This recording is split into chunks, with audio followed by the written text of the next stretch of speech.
TV চ্যানেলের সাংবাদিকদের সাথে একটু খাতির জমানোর চেষ্টা করতাম, যখন আসতো ক্যামেরা ট্যামেরা সেট করতো, ভাই সালাম দিতাম যে ভাই আমাদের দিকে একটু তাকানেন না, দেখানো না, মানে যদি কোনোভাবে একটু ইয়া করে, মানে এই যে একটা আমাদের একটা আগ্রহ ছিল আগে থেকে।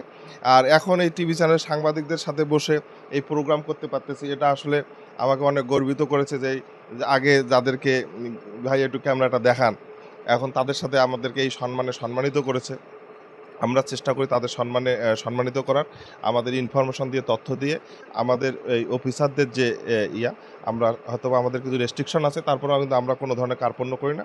আমরা যে কোনো প্রয়োজনে যে কোনো দিকে আপনাদের তথ্যের যে অবাধ প্রবাহ সেটা কিন্তু আমরা নিশ্চিত করি।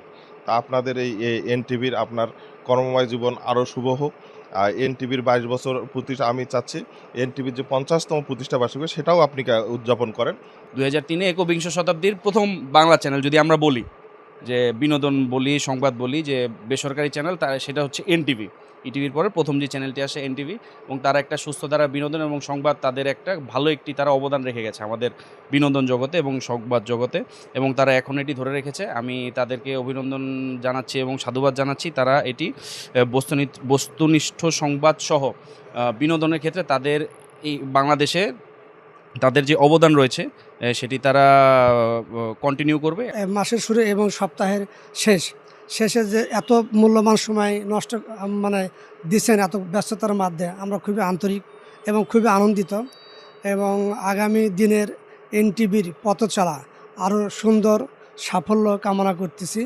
সকলের পক্ষ থেকে এনটিভির প্রতি আমার দায়িত্ব যে জেলার বিভিন্ন তথ্য উপাত্ত, ব্যাখ্যামূলক, অনুসন্ধানমূলক এবং উন্নয়নমূলক যে কর্মকাণ্ড ঘটে, এই জেলার বিভিন্ন ঘটনাগুলো যেন এনটিভিতে গুরুত্ব দিয়ে প্রকাশ করা হয়, স্থান পায়, এটা আমাদের কর্তৃপক্ষের প্রতি দায়িত্ব।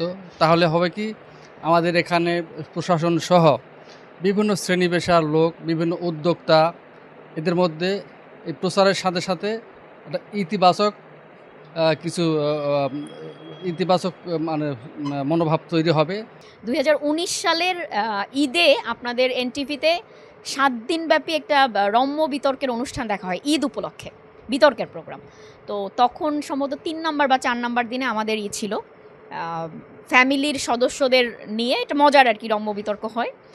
সমস্যাটা কি হলো, এনটিভি আমাদেরকে নিয়ে গেছে যে সময় রেকর্ডিং হওয়ার কথা, প্রায় 3 ঘন্টা আমাদের বসায় রাখছে।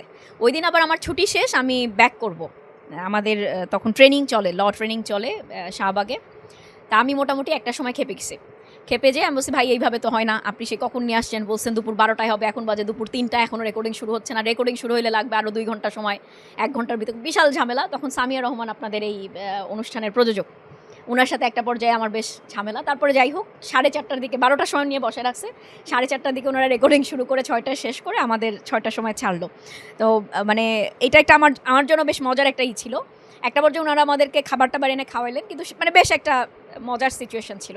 তো এই জন্য এনটিভির কথা কেউ বললে আমার প্রথমে লাস্ট, যেহেতু এই অভিজ্ঞতাটা, এবং যে কোনো টেলিভিশনে কোনো প্রোগ্রাম করার লাস্ট অভিজ্ঞতা হচ্ছে আমার এটা। এরপরে আসলে আমাদের চাকরিতে এমনভাবেই হয়ে গেছে যে এখন আর টেলিভিশনের কোনো প্রোগ্রামে ডাকলেও দেখা যায় আগেই না করে দিই, কারণ এখন অনুমতি নিতে হয় না, অনুমতি নিলে যেতে পারি না, এই কারণে আর যাওয়া হয় না।